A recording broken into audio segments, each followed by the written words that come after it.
In an ancient nation there lived a very beautiful and renowned woman called Impure. She was a prostitute, and she was so beautiful that there were always golden carriages waiting at the door of her palace. Even great kings had to wait to meet her. She became so rich that she could buy anything she wanted. But deep inside her, there was a great suffering. Inside her there was also a beautiful soul that longed for true love. The people of the city called her Anagalvadu, which means the wife of the whole city. One day, she was standing on her terrace and saw a young Buddhist monk who had nothing but a begging bowl. But he had a magnetic presence, awareness and grace. The moment she saw him, she was fascinated by his charm. She ran down to him and said, "Oh, monk, please accept my invitation to eat at my house." The monk accepted her invitation. While serving her the food, Impure told her, "In 3 days the rainy season will begin, and I invite you to stay in my house during these rainy months." Although the monks are constantly on the move throughout the nation, during the rainy season, they tend to stay in one place. Impure took the opportunity to make his invitation to the monk. The young monk replied, "I will ask my master if he allows it, and then I will give you an answer." After this, his fellow monks who had heard all about it, ran to the Buddha and said, "The monk must be stopped. Impure has invited him to her house to live during the rainy season. And a monk staying in that woman's house is not right." Buddha replied, "Keep quiet and let him come." The young monk went to Buddha and told him the whole story. He said, "Sir, a woman has invited me to stay in her house during the rainy season. All the adepts need a place to stay during these months. So I have decided to accept this invitation. Therefore, I need your permission to go." Buddha looked into his eyes and said, "You can stay." It was shocking for all the other monks. They could not believe that Buddha had allowed a monk to stay in Impure's house. All the monks stood up and said, "This monk is not telling the whole story.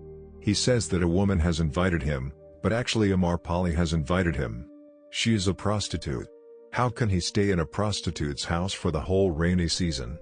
Buddha answered them, "He has treated her by her name and not by her profession. That is why I allow her to stay in respect." Anyway, after 3 days, the young monk went to Impure's house, and the other monks began to invent and make up stories about what could happen with that young monk and Impure. Buddha told them they must be silent. "You will spend the rainy season together and we will see the teaching the young monk brings. I have looked into her eyes, and there is no desire. If a monk's meditation is deep, he will change the prostitute. If his meditation is not deep, the prostitute may change him." In spite of this, the disciples thought that Buddha was too trusting, that the man was too young and Impure was too beautiful. He was taking an unnecessary risk. After a few months, the rainy season passed, and the young monk returned to Buddha. Impure followed him, who also went to Buddha and said, "I tried my best to seduce this young monk, but to no avail.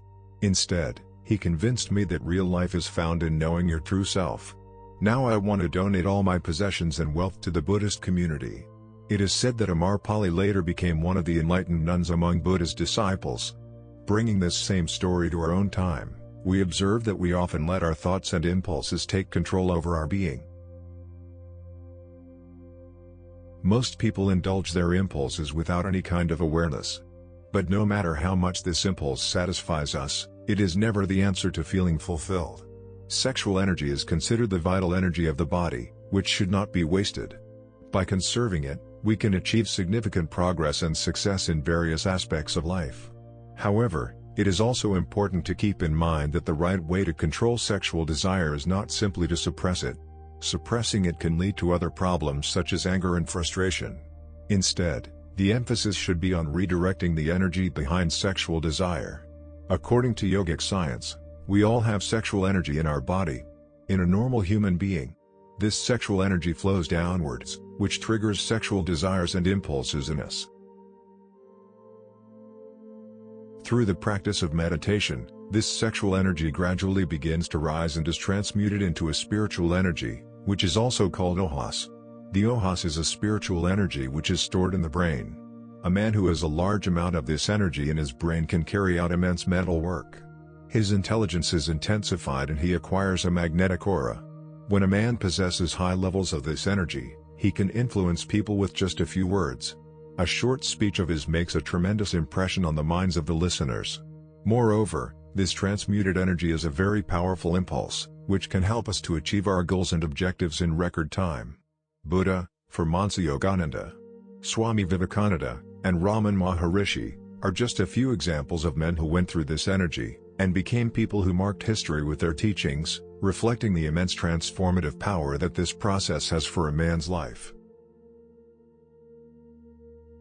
If you want to free your mind and access an energy that will help you achieve your goals and become a better version of yourself, then always remember that if your meditation is strong and if your thoughts are pure, you will be transmuting your sexual energy into spiritual energy. By doing this process, you will be overcoming your impulses, which will create a strength and determination in you that few men ever achieve. These qualities are also crucial in achieving your goals, as nothing and no one will be able to distract you from the tasks and actions you must perform.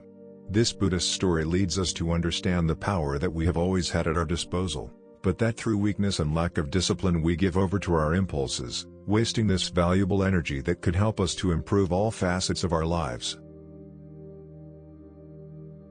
Finally, I want to clarify something. This video is not intended to say that you should never feel pleasure, or that you should never have fun and follow your impulses, as this would be another grave mistake and go directly against your human nature. What I have tried to say with this story is that we must be the ones to control our impulses, and not let them control us. This requires a discipline and a self-awareness that will force us to elevate our state of being, taking control of our body and mind, and harnessing all this energy to focus on our betterment and evolution. I hope you liked this video and that it helps you to understand the true power you have within you. By putting into practice the teachings we have seen, you will discover a new ocean of power and energy with which to develop yourself and realize the life you have always wanted to live. Remember, you are in control of your impulses, not they are in control of you. This has been all. Remember to leave your like if you liked the video and subscribe so you don't miss more content like this. And remember, keep growing, and see you in the next video.